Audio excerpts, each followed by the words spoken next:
Olá, seja novamente muito bem-vindo a mais um podcast Café com Lojista.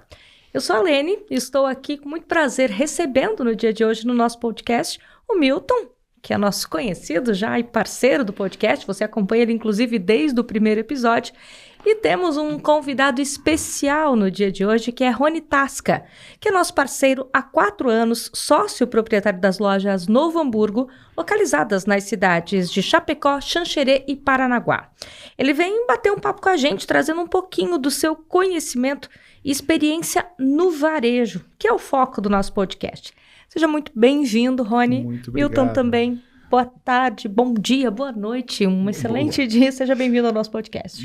Bem-vindo ao nosso podcast, né? E só para complementar, Lene, que o Rony, na verdade, a família, né, trabalha, vamos dizer, com diversas lojas, essas, né, parece mais as 4 mais responsabilidade do Rony, mas a família, né, tem uma rede de lojas. Eu costumo dizer que nós somos uma família de lojistas, né, Milton, de empreendedores, empresários aí, né, isso já veio de pai, e nós já somos a segunda geração aí, então estamos dando gás ainda aí nas lojas aí.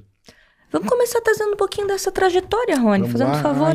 Então vem de pai para filho, tá no sangue. Isso aí, com muito orgulho, né? Começou do meu pai. Aquela história interessante, do zero, né? O pai começou com uma Kombi, trazendo produtos de Novo Hamburgo, que era, né, capital do calçado no Brasil. E isso se faz aí pela década de 70. Então, aquela história, foi juntando dinheiro, foi comprando, vendendo, abrindo loja e a coisa foi indo. Casou com a minha mãe, a mãe criou nós até uns 10 anos e entrou nas lojas também. Então, minha mãe foi uma grande auxiliadora aí. E entramos nós também, né? Por volta de 13, 14 anos aí, começando, já começamos a ganhar gosto pelo negócio e ficamos aí. Então, foi uma trajetória assim, eu sempre digo, uma linha tênue, devagar e sempre, né? Não foi nada esplendoroso, explosivo, mas foi muito sólido. Porque isso veio até de pai para filho. O pai era muito conservador e é ainda. Então ele foi nos organizando, nos doutrinando até essa solidez. Nunca se preocupou com quantidade, nunca se preocupou com de repente conquistar os primeiros lugares, porque, né, o empreendedorismo ele é um pouco pujante, às vezes ele te puxa para você querer ser o melhor de todos. Não, ele se preocupava com solidez, né? Ele queria fazer os degraus como se diz de concreto para a gente ir subindo, nem que demorasse. E graças a Deus foi uma receita que deu certo, né? Foi uma receita que deu certo aí, estamos aí, firme. O Rony está falando de uma coisa que eu acho interessante. Eu brinquei um dia desses até com a minha netinha, Rony, eu digo o seguinte, a gente tem que lembrar como sobe escada, né? Não adianta. Vamos dizer, a história de subir escada tem muito a ver com o sucesso, né? Você tem que dar passos. Você tem que dar passos, e vocês trabalharam muito nisso, né? Sim. A mãe sempre nos doutrinou nisso também. Aquela doutrina, né, Milton, de economizar, gastar sempre menos do que vem a receita, entender que a loja, acima de tudo, ela precisa se retroalimentar. Então, assim, abrindo mão de algumas coisas na minha adolescência e tudo mais, para investir nas lojas. Não me arrependo em nada disso, foi sem dúvida um aprendizado, eu tenho orgulho disso, né? Então isso trouxe solidez, né? Diferente muitas vezes do ousado, que eu acho legal também, acho válido, mas eu acho que cada lojista, cada pessoa tem uma característica, né? Que traz da cultura, da educação, alguma coisa assim. E a nossa foi da solidez, né? Dessa coisa de entender que 1 mais 1 é 2, né? 1 mais 1 não é 2.2, é 2. Então, se tu fizer conta a mais, vai faltar um pouco lá na frente, né? Rony, então são quase 50 anos que a família está no comércio. Se for ver a tua experiência como empreendedor e até mesmo estando no varejo, ela também foi se moldando com o passar do tempo, apesar dessa base sempre ser muito firme, ela foi se moldando? Como é que foi essa trajetória de tu também estares à frente dos negócios, tu também ter esse interesse em fazer parte do varejo? Como é que foi essa experiência? Sim. Como é que foi esse desejo até mesmo? logo que tudo, vem a adolescência, né? Vem aquela juventude, e nós já estávamos, quando vimos, todos inseridos nas lojas, porque as lojas começavam a ser, até tinha um convívio familiar gostoso, né? Próximo da mãe, o pai sempre na retaguarda, né? Um pouco mais, não tão à frente nas lojas, em loco, mas aquela retaguarda, aquela base, né? Muito bem feita pelo pai, de orientação, e a gente foi crescendo com tudo isso. A gente viveu, eu com meus 43 anos aí, eu vivi muitas fases do comércio, né? A fase extremamente fora da era digital, né? Em que o consumidor ia na loja, de fato, para ver o que tinha de lançamento, né? Isso cria um comportamento até no representante. O representante tinha os lançamentos para nos vender, né? Partia dele. Então, isso nós estamos falando aí, né, ano 2000, aí, um pouco antes. Começou a vir todas essas informações, veio a máquina digital, veio o e-mail, veio a internet e veio o comportamento do consumidor. Então, tudo isso aí estamos vivendo agora, né? Só o que eu mais vejo de interessante é essa rapidez de tudo isso, né? Eu percebo assim, o comércio ficou parado não, o comércio ficou estável da década de 60 até a década de 90, de 90 até 2000, foi uma grande explosão, de 2000 a 2010 também acelerou demais, e agora nós estamos falando de 2010 para 2020 também, sabe, a coisa está tomando uma proporção muito grande, então nós estamos em 2024 agora, e a gente sente assim essa agilidade que o comércio está se moldando em função do comportamento do consumidor, né? Isso é interessante, porque nós vamos ter que ser ágil e preocupante ao mesmo tempo, né? Porque se nós não correr atrás de entender isso, de achar mecanismos para se organizar e convergir isso em vendas, aí o fracasso vem, sem dúvida. Como, né, isso aconteceu, sempre acontece, né, infelizmente, com várias empresas. Só que isso era numa forma mais lenta. Então a preocupação nossa hoje, com toda essa modernização e essa agilidade com essa agilidade que está acontecendo, isso nós lojistas vamos ter que ser muito rápido, né, para identificar, entender isso e não poupar a mudança. Rony, é interessante porque a gente fala e consegue até descrever esse comportamento do consumidor, como ele foi mudando com o passar do tempo. Mas a gente sempre fala aqui no nosso podcast, né, seu Milton, o quanto tem uma coisa que para as pessoas ainda são muito importantes, que é ter o nome, que é conseguir fazer a sua compra, ter o seu nome bem visto na praça. Na tua avaliação, esse processo de crediário, de compra, desse zelo, esse comportamento, ele também mudou com o passar dos tempos, nos teus negócios, no varejo? Como é que tu consegues enxergar isso? Sim, na verdade ele mudou e na verdade ele se complicou, né? Porque eu julgo até que antigamente era mais fácil. Né? Antigamente você anotava numa caderneta, a pessoa ia lá, honrar o nome era muito mais fácil, né? Cobrar era muito mais fácil. Então, obviamente, vender era mais tranquilo, né? Então, tudo isso foi mudando ao longo do tempo, né? Você, né, desde uma legislação, você inseriu o nome de uma pessoa num sistema de proteção ao crédito, você cobrar ela, a forma. Então, isso tudo se complicou demais, né? Então, assim, hoje, por exemplo, nós somos parceiros da Tidas, sem dúvida, um grande parceiro, que nesse ponto nos ajuda a simplificar tudo isso, né? A gente consegue ter uma loja mais enxuta com tudo isso aí. Mas respondendo essa pergunta sua, ela vem de uma resposta até um pouco negativa minha. Mas é a verdade, né? Hoje vender no crédito, ele está muito mais difícil do que antigamente, né? Antigamente era muito mais fácil, muito menos perdas e menos riscos, né? Seu Milton, quer contribuir? Eu quero fazer uma pergunta, né, falando com a Tidas, né, Ron, porque, né, vocês são uma referência como lojistas, né, como família ali no oeste de Santa Catarina, Chapecó, né, uma cidade pujante, né, uma região pujante, né, de empreendedores, porque se pegar a história de Chapecó, foi feita muito constituída até de, vamos dizer, de gente que veio de fora, né, eu acho bastante gaúcha, a colonização, né, me parece isso, né, E a gente conversava há tempo, né? Fazem 4 anos que a gente fechou, mas eu acho que fazem 6, vamos dizer, que eu fui lá ainda, na época, né? Não era. Fomos conversando, né? E eu digo, dentro dos parceiros que a gente tem, de lojistas, tem diversos tipos, né? E o Rony não era um parceiro, vamos dizer, né? Porque ele já tinha uma administração boa, não era alguém que precisava de recursos, não era alguém que a inadimplência não era um problema maior, eu sei que conseguiu administrar, né? E o que te levou à decisão, Rony, mais de trabalhar com a gente? Olha só, pergunta interessante aí, Milton. Mas eu acho que simplificando, né, esse contexto, porque quando a gente fecha uma parceria nesse nível, né, são vários fatores, mas simplificando essa pergunta, Milton, gestão. Eu percebi, né, que a gestão da TIDAS era superior à gestão de mais de 15 funcionárias nossas envolvidas no crediário.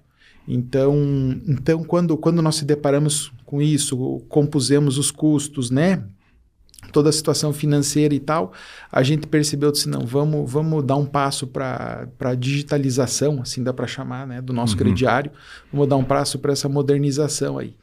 E então quando você é lojista, você tem uma infraestrutura, uma estrutura também de crediário, ela é onerosa, ela é relativamente cara, ela envolve pessoas, envolve critérios, né, envolve uma expertise específica no mercado financeiro.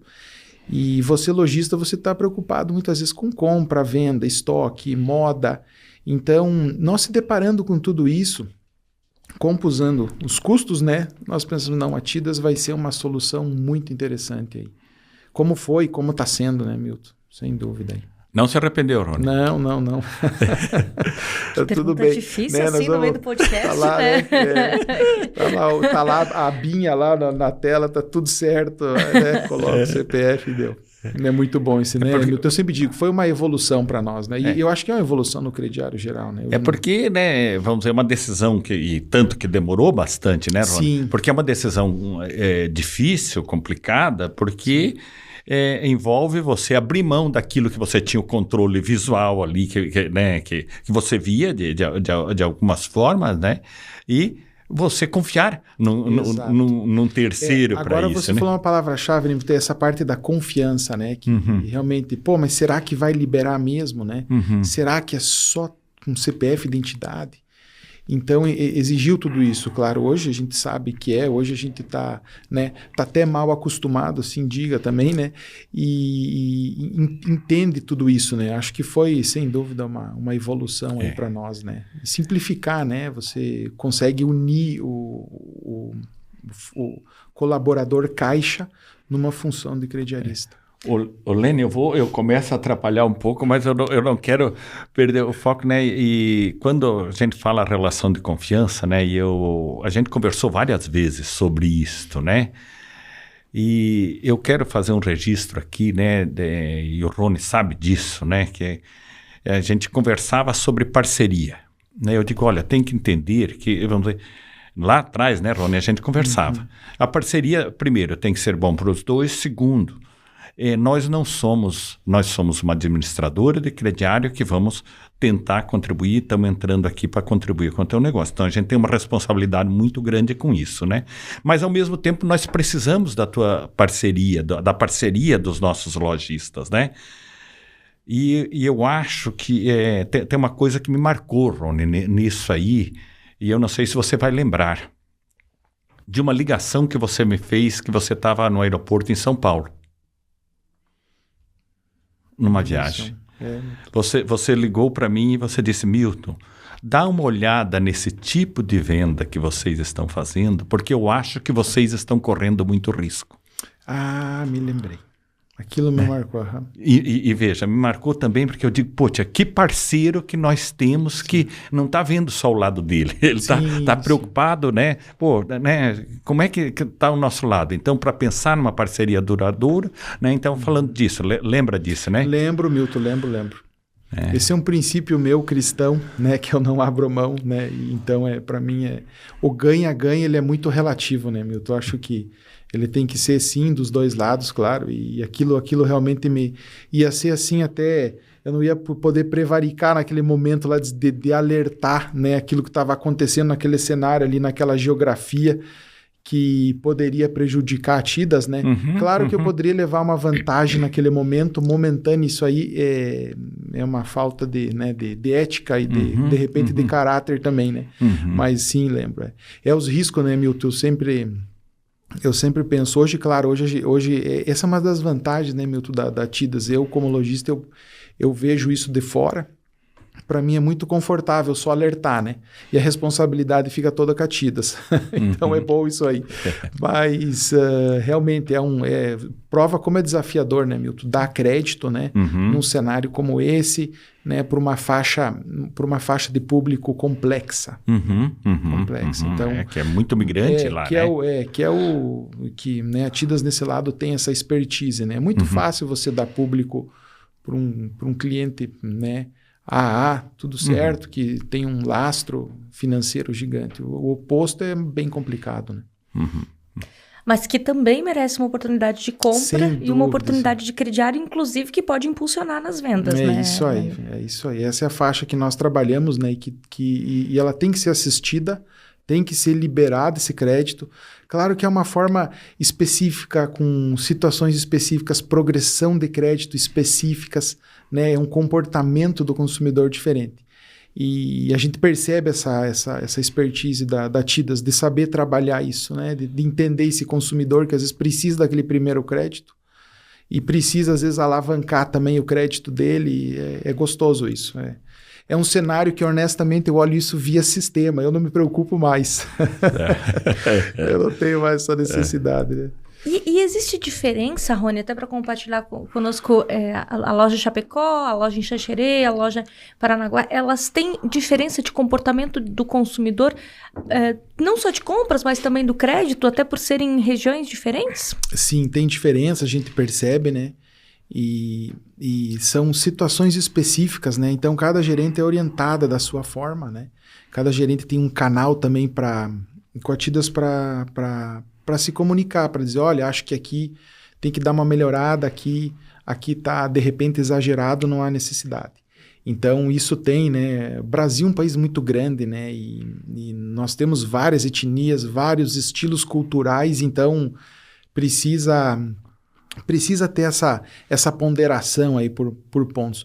Mas, de forma geral, né, o nosso foco, eu falo isso com muita gratidão ao Milton, todo cliente que chega na loja, ele consegue ser atendido, né? Então, comprando a prazo.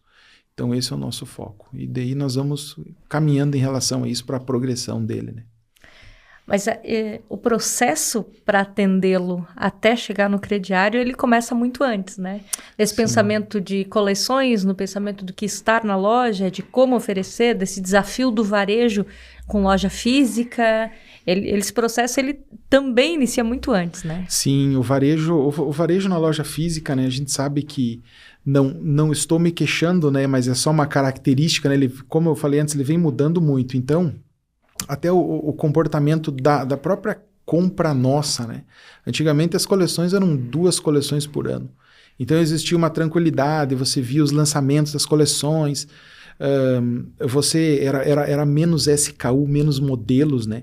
Hoje praticamente a coleção no mundo, agora a nível global se falando, ela perdeu o sentido. São coleções semanais. As grandes fast fashion estão com coleções praticamente diárias, então perdeu o sentido da coleção. Eles fazem um lançamento, sim, alguma tendência de moda, mas na produção, no lançamento de produtos, isso é ininterrupto. Isso aconteceu aí de 10 anos para cá. Então o que acontece? Isso para nós acaba... não é que prejudicando, mas ele agiliza uma forma que, se você não tiver cuidado, você não obtém lucro. Porque tudo fica velho, muito rápido, tudo vai para a ponta de estoque, ele acaba te exigindo mais atenção, principalmente na seleção de compras. Então, o comércio, realmente, esse processo, né? Para quem trabalha com moda, vestuário, calçado, ele está mais complexo do que antigamente. Imagina, antigamente era 2 coleções, então era normal você ver alguns representantes 2 vezes por ano. Tá tudo ok. Hoje em dia isso terminou, né? Hoje em dia isso é você estar em contato com ele diretamente, diariamente, praticamente, alguns, né, semanalmente, para tá fazendo pedidos e alimentando teu estoque. Então tem que ter uma cautela, é uma gestão bem diferente de antigamente. Só para concluir, Milton, por favor, esse modelo, Rony, ele muda se nós formos pensar em loja física de praça, em loja física em shopping, em loja online, ele muda ou ele é muito parecido nos 3 formatos, tanto o shopping quanto a loja física de praça? Na verdade, o shopping, né, falando em shopping, ele é basicamente o mesmo modelo, né? O que tem que se cuidar, eu vejo assim, o lojista com shopping, realmente é da adequação a custos, né? Tem que entender com shopping de domingo a domingo, né? Isso tem que ser ponderado numa folha de pagamento, numa planilha de fluxo de caixa. Tem que entender que os custos de shopping de aluguel são relativamente mais altos, né? Então, se o lojista não ter essa noção, né? Ele tem que cuidar para não entrar em certos gatilhos aí de despesa que podem colocar o mês dele aí em xeque, né? Então, essa cautela que tem que se ter ao shopping. Agora, o shopping é hoje no Brasil um case de sucesso, principalmente final de semana, né? O que é claro, um lojista não pode se basear para um final de semana, né? É loucura ele dizer que vendi bem no domingo, vendi bem no sábado. Cara, o que interessa é você vender bem numa linha constante de segunda a segunda. Coloca o sábado e domingo na composição da tua semana, né? Coloca isso na composição do teu mês, não se iluda por um dia.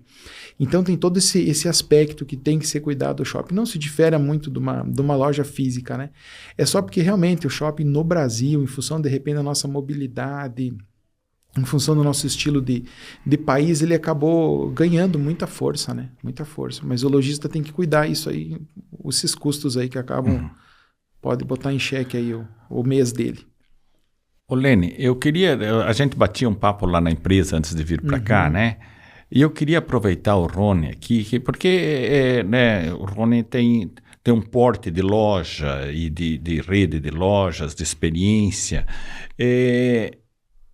maior talvez do que boa parte vamos dizer, dos lojistas nossos parceiros, né? do que os lojistas nossos parceiros. Mas você conversava uma linguagem e algumas coisas que são quase universais. E você estava falando alguma coisa sobre equipe, sobre estoque, gestão de estoque, esse tipo de coisa, e a gente conhece, né, boa parte da tua equipe ali, percebe uma equipe muito comprometida, responsável, esse tipo de coisa, e ao mesmo tempo que sabemos também que você não está em cima da equipe todo dia, então trabalha com isso. Então, né, naquele bate-papo prévio que a gente tinha ali, breve assim, você conversava umas coisas muito interessantes, e eu queria aproveitar esse momento aqui, rico, né, de conversa e da experiência do Rony, né?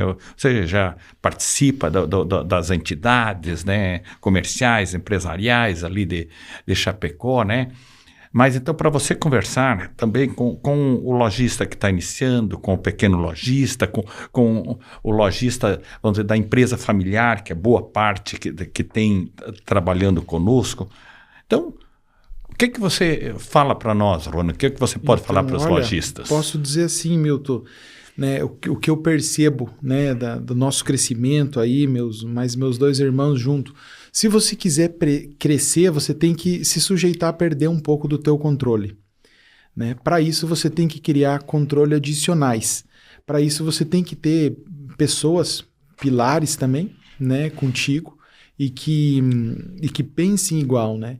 Então, acho que o importante num crescimento é como nós havíamos falado logo no início, é a empresa entender quem ela é. Nós somos conservadores. Se tiver uma gestão muito pujante, que goste de um crescimento muito acelerado, né, se alavancando muito em empréstimos, coisa assim, já não vai fechar os ideais, né? Então, esse contexto dos valores da empresa, ele precisa ser assertivo com todo mundo, né? Entendendo que você tem que perder um pouco do controle, mas criar outros controles para controlar eles, é olhar para frente e crescer, né? Agora, se fosse dar um conselho sobre isso, antes de mais nada, no nosso aspecto conservador, olhe fluxo de caixa, né? Eu sempre digo, o lojista, o empreendedor tem opção dele, é um sim ou não dele abrir um negócio ou não. É uma emoção ou é uma razão, né? Às vezes o da emoção dá certo, mas às vezes não. A gente é muito pela razão, né? Então faz o plano A, faz o plano B, se der algum percalço. Que bom se tiver um plano C, faz também o C. E segue. Agora, claro, que nós havíamos comentando aí, né, do algoritmo aí das mídias sociais. Se você olhar hoje um grande coaching, se você olhar hoje um palestrante motivacional e consumir esse conteúdo aí por uns 6 meses, de repente você vai se achar que você está menos que os outros, você é menor que os outros, que você deve sair que nem um foguete alavancando vendas e tudo nesse sentido. Aí eu diria assim, abra o olho, analise, amadureça, né?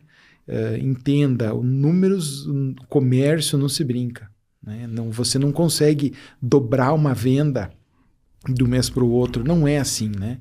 Milton, vocês, né, trabalham junto conosco aí, sabem que o crescimento ele vem às vezes em casa de um dígito sem problema nenhum, não, né? Não é um fracasso, muito pelo contrário. Então, esse tipo de situação, eu diria assim, em primeiro ponto, né, olha um fluxo de caixa, se sujeita a perder um pouco de controle, né? Nós viemos, nossa família, de um crescimento gerado por economia. Então, assim, economia familiar mesmo, certo, né? Nós ganhava 2 e gastava 1,2, sobrava 0,8. Colocava lá e ao longo de anos ia reinvestindo. Isso dá certo. Você faz isso durante 20 anos, não tem problema nenhum. Só que a nossa sociedade que está se desenhando hoje, os jovens, eu até me incluo um pouco nisso, a gente não tem mais esse apetite, parece, dos antigos, de gerar tanta essa economia, de abrir mão, de repente, de um carro novo, abrir mão de um apartamento. A gente quer realizar meio com impulsividade. Isso aí pode vir um certo problema, né? Então, veja só, tem vários jeitos de você crescer e não existe um jeito certo, né? Muita gente vai lá, pega dinheiro no banco, tem um modelo de negócio numa geografia lá de cidade show e a coisa acontece, né? Muita gente cresceu economizando, né? Muita gente cresceu com gestão de grão em grão. Então eu diria assim, não existe um jeito certo, mas olhe teu fluxo de caixa, pé no chão, né? Não olhe muito pro mundo afora, porque ele é às vezes tentador e nessa tentação você acaba correndo uns percalços. A gente não vai citar exemplos aqui, né, Milton, de redes de loja que compraram outras redes, mas no nosso papo lá a gente citou 3 grandes redes que compraram outras grandes redes que quebraram, ou seja, aqui estava bem... eles que compraram também quebraram. Exato. Então você veja, tomaram uma alavancagem, cresceram durante 3, 4, 5 anos, né, até mais do que isso, uma potência, quando viram, perderam o controle sobre isso, né? Então tem que ter uma certa cautela o comércio, né? Tem que ter. A solidez do crescimento ela é mais importante do que, de repente, a velocidade desse crescimento? No nosso caso, sim. Na nossa visão, sim, né? Na nossa visão. Apesar de a outra parte ser tentadora, ela é muito tentadora, né? Muitas vezes as pessoas pedem, como vocês estão? Quantas lojas tem? Né? E tudo isso. E claro que você quer dizer mais, você quer, né? Quer crescer, só que não... Você tem que entender que isso aí às vezes não é uma demonstração de poderio, né?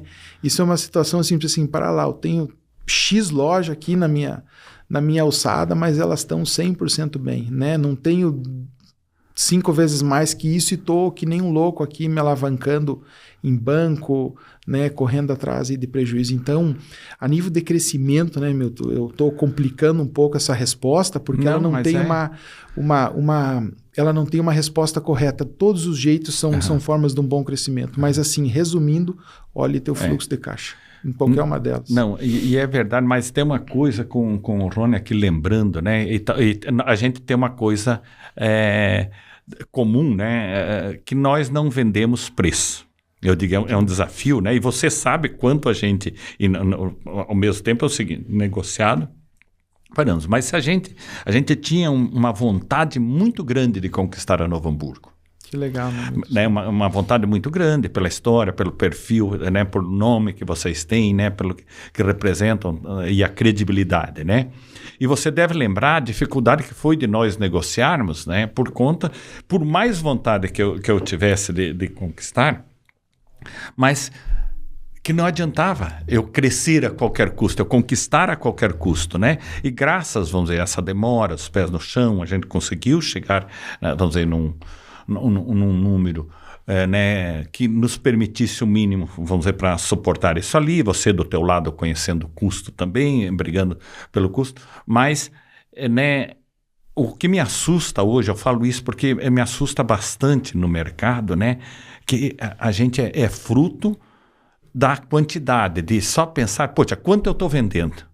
Né? E o Rony fala muito bem, quanto que dessa venda também está me sobrando, né? E você falou em outras oportunidades já para a gente, né? Você falava, de repente, poxa, eu vou aumentar minha venda, mas quais as consequências dessa venda, né? Você comentava sobre isso, né? É o que eu sempre falo, né, Milton? Para você dobrar a venda de uma loja, fazendo algumas promoções aí irreais, no caso, é muito fácil, né? O problema é o mês seguinte, é o administrar esses custos. Também fazer promoções que não tenham, de fato, um estoque que você vai perder credibilidade é complicado. Isso, ao longo de alguns anos, aí você vai perdendo essa credibilidade e não volta. Então, crescer, aumentar a venda, queimando estoque, queimando o teu ativo, né? Queimando, de repente, até a tua credibilidade na cidade, é muito fácil, sabe? Só que você vai pagar um preço lá na frente por isso, né? Um preço da recompra do produto, um preço que não compensa, muitas vezes, né? Então eu sempre comento, né? Eu tenho meu supervisor e um grande parceiro meu sócio.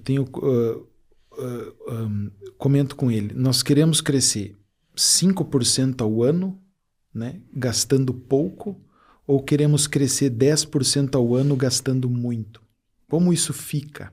Como isso fica no nosso balancete? Como isso fica na nossa geração de caixa para nós perpetuar aqui? Então, e é muito engraçado que é duas opções muito distintas e tu altera o comportamento da loja, sabe? Crescer 5% gastando pouco ou 10% gastando muito. Isso tem que ser colocado numa planilha, tem que ser colocado porque esse gastando muito pode ser que você não atinja esses 10% e esse muito vai pesar muito mesmo, né? O pouco é mais sólido. Então, até eu vejo assim, o comércio hoje, o lojista, até para a definição do crescimento do que ele quer, ele tem que ter uma estratégia antes disso, sabe? Não adianta ele pensar, não, vou pelo mercado, não é por aí. Vou pela minha motivação, não é por aí. Sabe? É uma estratégia que tem que ser colocada no papel e tem que ser combinada e tem que traçar meta em cima disso e tem que ter equipe envolvida, né? O que me parece um desafio, porque por mais que há esse planejamento, né, Rony, por mais que a empresa sabe a solidez com que ela pretende crescer, em alguns momentos surgem alguns diferenciais, principalmente no mercado brasileiro, quando a gente fala em varejo, né? Seja uma taxação diferente, seja uma forma de venda diferente, seja um produto que, de repente, para usar um termo até bem conhecido, um produto que não é original, mas que está no mercado, que o consumidor deseja também. Esses desafios, eles também precisam ser pensados no momento desse planejamento do varejo, né, Rony? O que aconteceu, né, referente à taxação, né, a gente está vivendo aí uma época que o pós-pandemia trouxe uma impulsão muito grande do mercado digital, né? O que era para acontecer ao longo de 10 anos se antecipou aí em 3, 4 anos, né?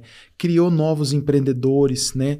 Os empreendedores que às vezes estão em casa, né? Existe uma demanda aí grande pelo dropshipping, que a gente fala. Então a pessoa vai e compra do site e repassa na tua casa e ele fica como intermediador, né? Hoje tem plataformas para isso.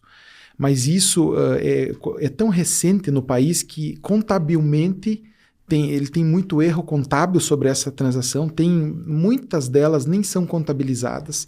Então, acabou se criando um comércio um pouco amador em relação a isso. Isso gera um problema, né? Porque é comprado de fora, né? Não gera tributos, não profissionaliza ninguém. Outro grande problema, né, é que nós somos um país um pouco permissivo a nível de falsificações. Isso é um grande problema porque é outro mercado também obscuro, que ele gera muita sonegação em relação a tudo isso. Ele gera um mercado muito, muito escondido, né? Oculto aí de marcas e falsificações. Então, tudo isso veio num pós-Covid, porque as empresas, fábricas, indústria, achando que iam quebrar, iam parar, começaram a dar qualquer forma para sobreviver, seja ela colocando qualquer produto à venda no digital, seja ele falsificado, seja ele vindo de fora, mandando na casa do cliente, que é um dropship. Então, isso aí criou uns mecanismos que pro país não é legal, sabe? Não é a forma correta. E com tudo isso veio, isso se criou uma bolha tão grande e complexa que as grandes empresas, indústrias e lojistas pediram para taxar, entendendo essas plataformas, como uma AliExpress, um Mercado Livre, mas taxar formalmente, né? Então veio a famosa taxação das blusinhas, né? A taxa das blusinhas, que vai muito além disso.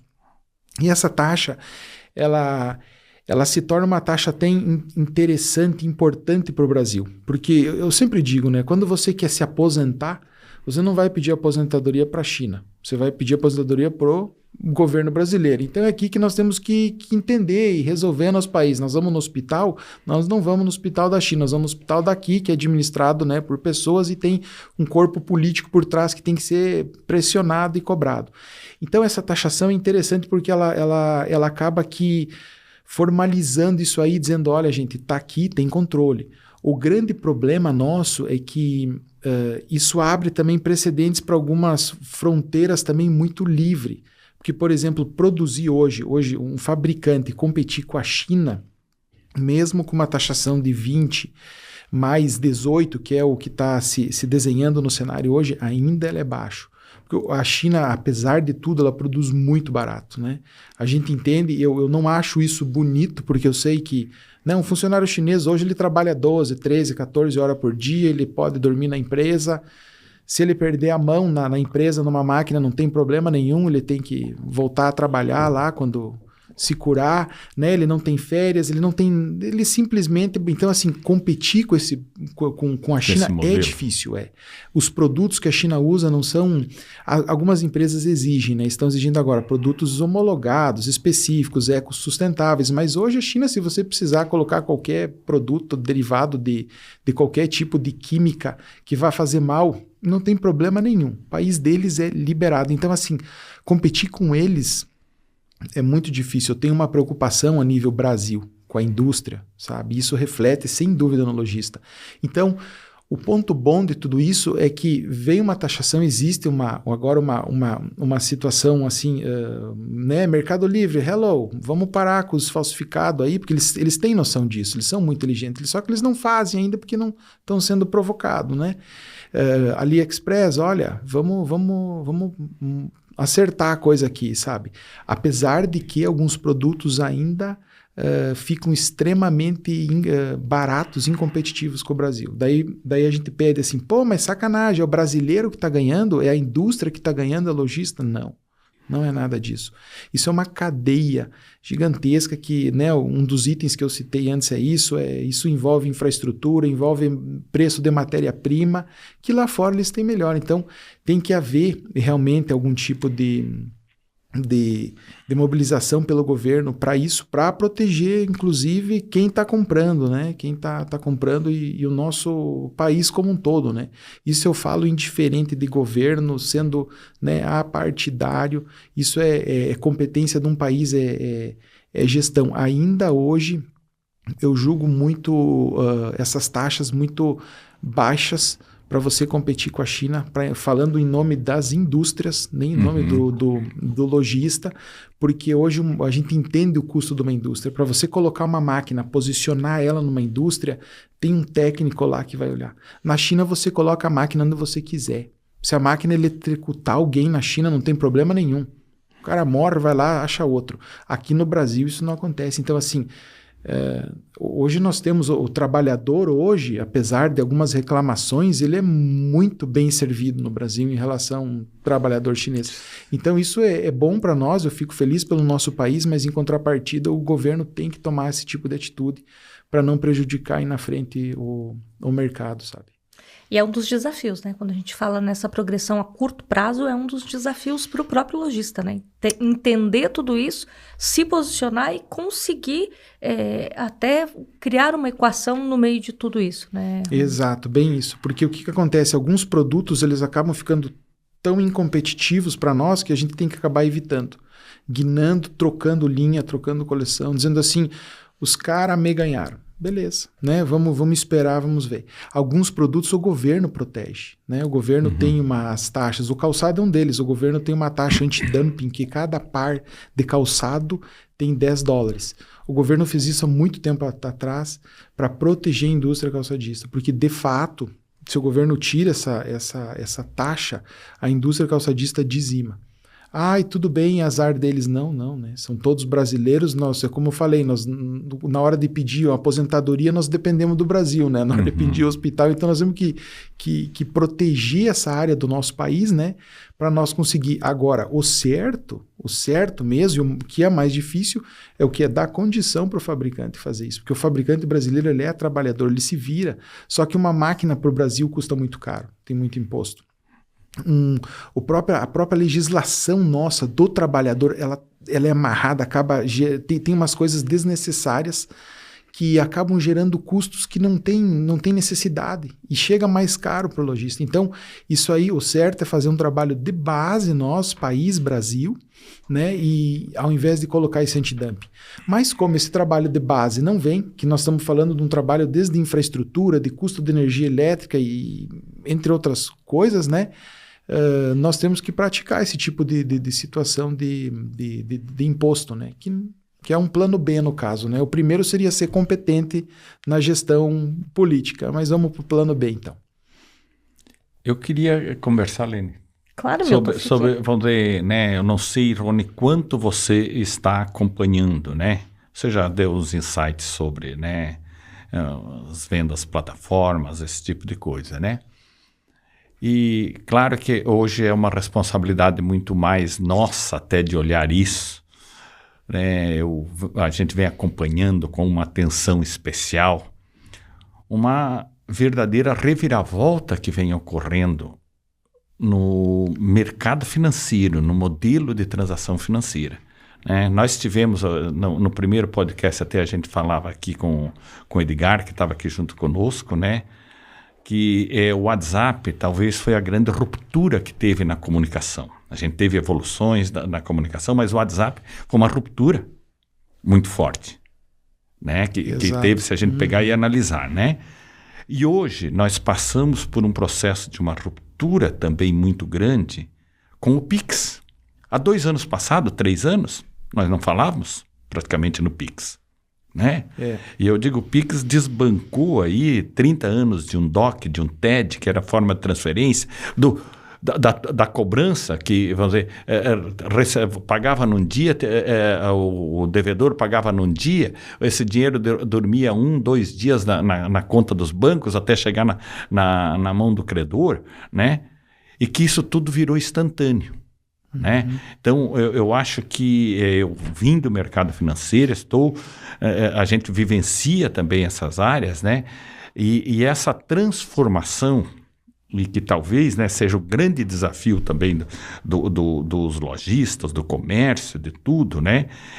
Como é que nós vamos nos posicionar? O que você vê, por exemplo, do Pix, né? Porque é isso, né? Vocês lá atrás começaram a loja, basicamente, teus pais, né? Vocês foram crescendo, os clientes chegavam ali cumprimentando, conhecendo todo mundo, vinham ali para bater um papo, para tomar um chimarrão de repente, né?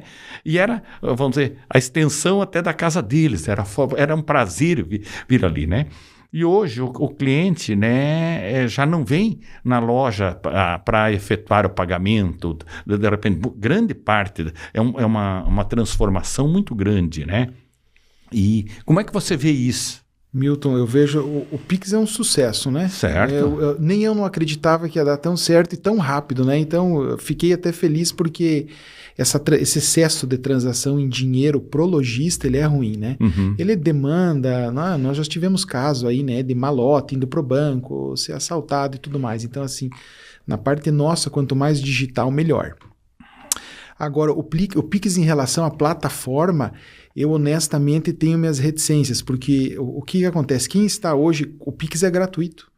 E a plataforma que hoje tem essa tecnologia que processa o pagamento, está cobrando, no meu ponto de ver, muito caro por isso. Então eu tenho uma reticências em relação a esse custo originado então pelas plataformas. Acho que dá para democratizar isso, dá para baixar mais. Acho que tem que ter um custo, sem dúvida, porque existe todo um firewall atrás, né? Antifraude, etc. Agora, se tratando exatamente de uma situação plataforma, né? Falando sobre isso, o que eu vejo no mercado? Vai se desenhar ainda algumas grandes, sem dúvida, marketplaces, né?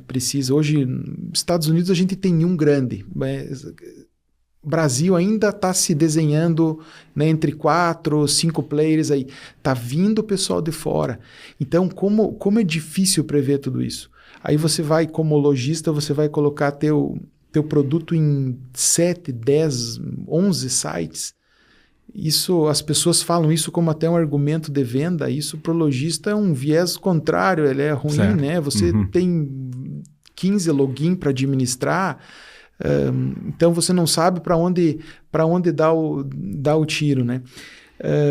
As plataformas, de uma forma geral, estão muito caras. A gente sabe e tem noção disso, mas como se tornou algumas com hegemonia, então acabou que as taxas acabam cobrando o que o mercado está pagando. Eu acho que tudo isso, Milton, taxas de plataforma, taxas de Pix, falando nesse aspecto, vai tudo baixar um pouco, vai tudo se organizar. Nós ainda estamos vivendo o topo da pirâmide, né? A gente sabe que o Pix não tem custo nenhum para o sistema bancário, para o sistema, né, do Banco Central, então poderia reduzir muito. A nível de plataforma, sim, a internet veio para ficar, vai ter as compras, então vai se desenhar quem é os melhores e o difícil para nós lojistas é fazer essas opções, né? Em meio a esses custos. Então você começa numa composição de custos, eu diria para todo lojista fazer isso é realmente usar um papel, uma caneta. Quando você começa custo de plataforma, custo de frete, custo não sei o quê, você está pagando até pelo clique lá que tu não está sabendo. Então, assim, você acha que aquilo está te rentabilizando? Não. Aquilo está, de repente, dando venda, está girando, né? Para quem acha isso legal, beleza. Nós não. Nós tem que rentabilizar, né? É o que faz pagar as contas no final do mês. Então, as plataformas, de forma geral, é um mercado assim que eu coloco um ponto de interrogação, né? Vamos falar aí, grandes plataformas, o Mercado Livre, ok, né? É caro, Magalu, né? Americanas aí também, agora esse problema então perdeu um pouco de share, e fora as internacionais, né? Que estão vindo. Então isso aí, ao mesmo tempo que preocupa, a gente tem que entender que tem que ficar analisando aonde você vai colocar tua energia, teu estoque, porque eu vejo ainda um mercado muito caro, um mercado que não está rentabilizando para ninguém, para poucos. De repente, para uma turma informal, para uma turma que está fazendo dropshipping, comprando, vendendo, tentando ganhar vida naquele mês, mas vai chegar um momento que essa pessoa, esse jovem, adolescente, vai dizer, pô, isso aqui não dá para minha vida. Eu estou comprando o produto, vendendo pela internet, eu estou guardando meu estoque no meu quarto. Eu não quero essa vida para mim, eu preciso casar, eu preciso montar uma empresa, eu preciso crescer. Daí, nesse momento, ele vai entender, entendeu? Que, de repente, foi um trabalho em vão, às vezes, que só girou, né? Que não um trabalho que... Então, isso está acontecendo muito hoje no Brasil. O Brasil é um país de empreendedor, né? Então, o pessoal gosta desse tipo de coisa. E as plataformas se aproveitam disso, né? Se aproveitam dessa empreendedorismo, essa facilidade de login de você colocar. E existe um grande ponto que tem que ser ressaltado, é a falha de legislação das plataformas, né? Hoje, então, para mim abrir uma loja, eu preciso de uma série de alvarás, eu preciso de uma homologação fiscal, eu preciso né, dizer, eu estou aqui, né? E várias assinaturas, uma complexidade brasileira, né, digna de Brasil. Hoje, numa plataforma, eu vou ali, abro ela, em 30 minutos eu tô vendendo um produto. Isso é um absurdo, isso não deveria ser assim, sabe, Milton? E além disso, a responsabilidade. Então, se eu estou na minha loja, eu vendo um produto falsificado, eu vendo um produto ilícito também, sem dúvida, aquilo lá vai dar a cadeia para alguém ali no físico. E o digital, o marketplace, a corresponsabilidade dele é muito pouca. Ele praticamente vai dizer, não, isso aqui é um cara que ancorou na minha plataforma e eu não tenho nada a ver com isso. Isso não pode. Se você está tendo um marketplace, você tem que ter responsabilidade dos produtos que estão lá, né? Ô Lene, Rony, eu sou assim, vou aproveitar aqui, né? Eu gosto de pegar detalhes. De repente, nas coisas, tornar as coisas complexas talvez simples. E nós vamos ter uma responsabilidade grande, Mari, de a gente, né, poder divulgar o máximo essa aula que a gente está tendo aqui. Essa oportunidade, Rony, que a gente está tendo de conversar. Mas o Rony falou uma coisa aí que de repente passa despercebido numa conversa. Quer dizer, a pessoa monta um comércio, monta uma atividade no quarto de casa. Mas se ele não cuidar, quer casar, vamos dizer, que na tua atividade, o teu patrimônio é constituído de diversas coisas, mas gerando resultado no teu estoque, então que é um patrimônio que você tem ali, quando ele gira, quando ele é bom, né? E que, usando a plataforma, de repente você não se preocupa com isso. Eu não tenho, amor, mas o que você está constituindo de solidez? Então, né, o Rony falou, né, você quer casar, e depois, o que você vai fazer? Que no fundo, né, e sendo necessário, você não podendo fechar os olhos para esse trabalho aí, para as plataformas, que faz parte de uma coisa do mercado, e que o consumidor usa isso, né?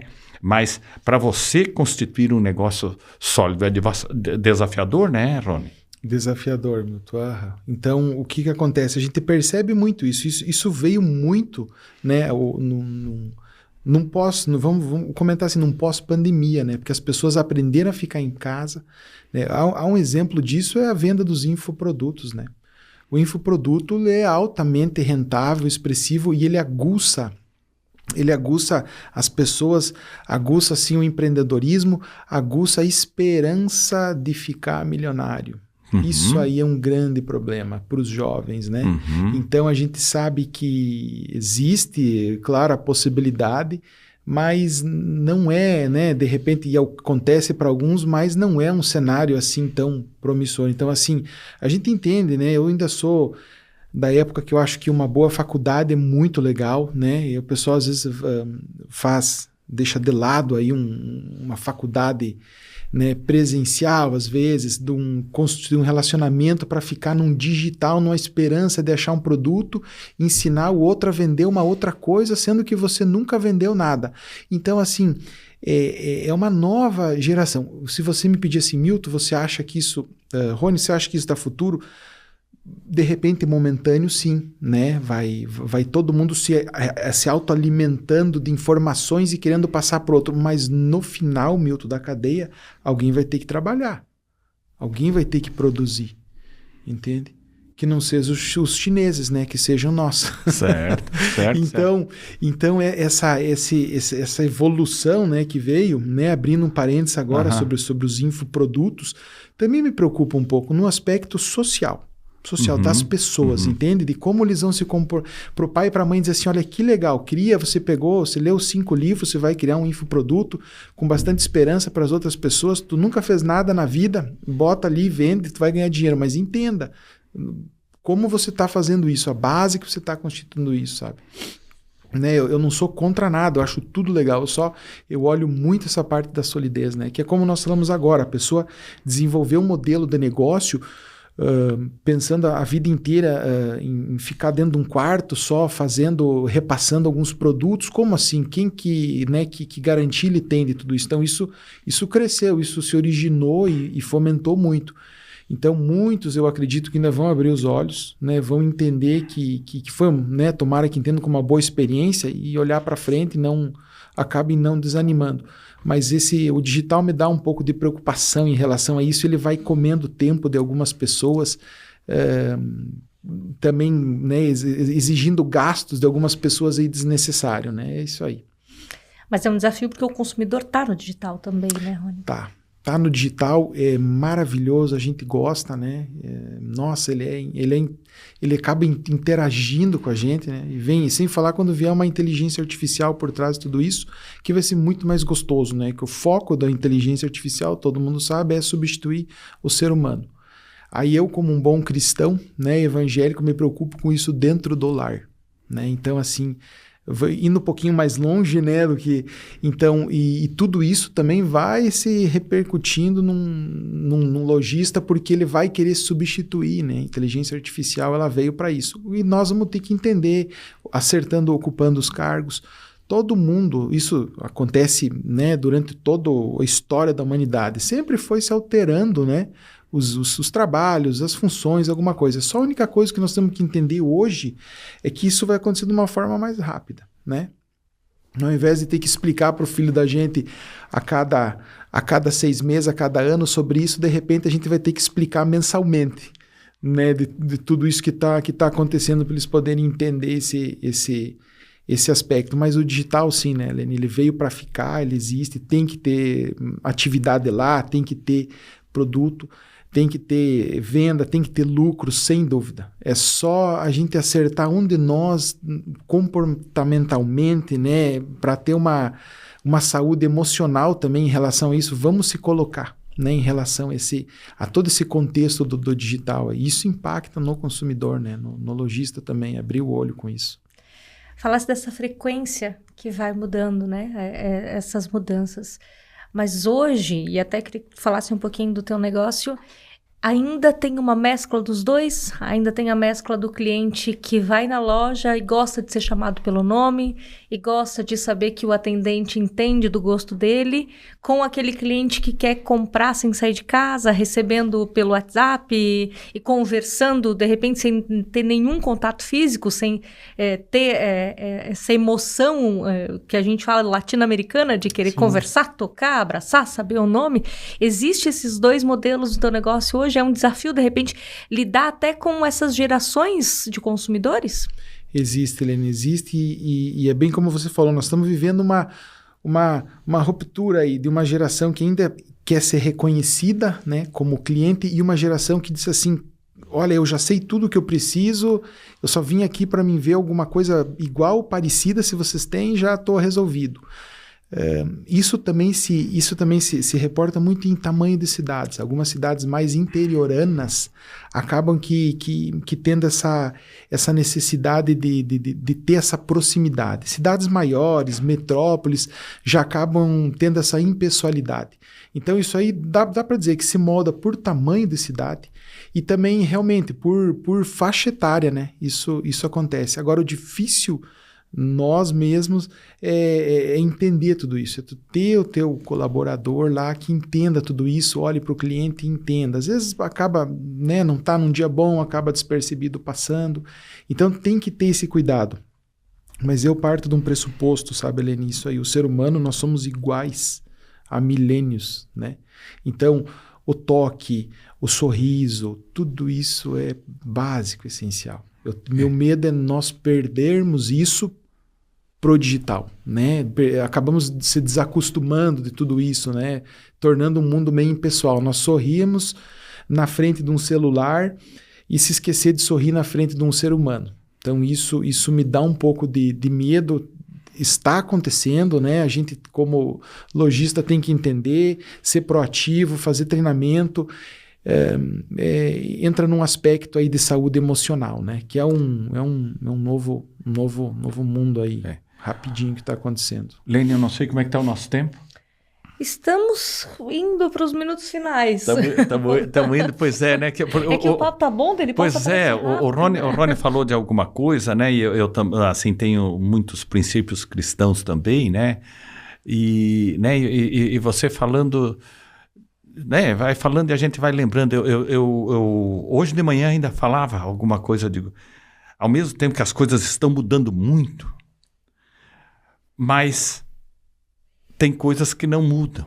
Tem coisas que não mudam, que é esse aspecto do contato, do atendimento, de trabalhar através disso aí. Tem uma massa grande de pessoas que talvez, que isso não muda. E talvez, né, a gente se pergunta sempre, né, o que vai acontecer, por exemplo, na área que a gente trabalha, que é o crediário, esse canal de vendas, como é que vai acontecer, né?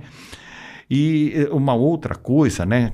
O que vai acontecer com a sociedade? Isso que você fala de gestão e coisa. E a hora que você vai para a Bíblia, né, tem coisas que são bíblicas, que você vive isso aí, né? Então, a hora que você coloca o lazer na frente do trabalho, de repente o risco é grande de você não sobreviver, né? A história da cigarra-formiga, então, tá aí, né? Que são coisas históricas básicas, né? E é isso que você falava também, né? Montou uma empresa aqui dentro do quarto. É claro, vamos dizer, tem grandes empresas que nasceram dessa forma, mas o problema é que a gente vive de um modelo de sucesso que representa uma minoria, né? Exato, Milton. O problema não é, né? Vamos deixar bem, não é montar a empresa dentro do quarto. O problema é a pessoa que tem a mentalidade de ficar o resto da vida dentro do quarto. E achando que aquilo ali ele vai conseguir fazer dentro atrás de um computador, ele vai conseguir aumentar, isso é muito delicado, sabe? Né? O problema não é originar no quarto, o problema é a mentalidade de você querer ficar viver no quarto. Desse obscuro. Entendeu? Que daí é um mercado que ele está fadado ao fracasso cedo ou tarde, né? Vamos encaminhando então para os minutos finais. A conversa está muito boa. Sim, agradecer muito. Acho que nem foi um podcast, foi uma aula que a gente acabou gravando no dia de hoje. Rony, se a gente pudesse deixar um insight final, de repente, uma ideia final, uma sugestão final para o lojista que está nesse momento nos ouvindo, nos assistindo, dá para a gente resumir um pouquinho. Eu gostei muito desse termo, um crescimento consolidado, um crescimento sólido, porque isso para mim funciona tanto para os negócios quanto para quem está iniciando uma carreira agora em outra área ou está iniciando uma família, né? Ter essa base sólida.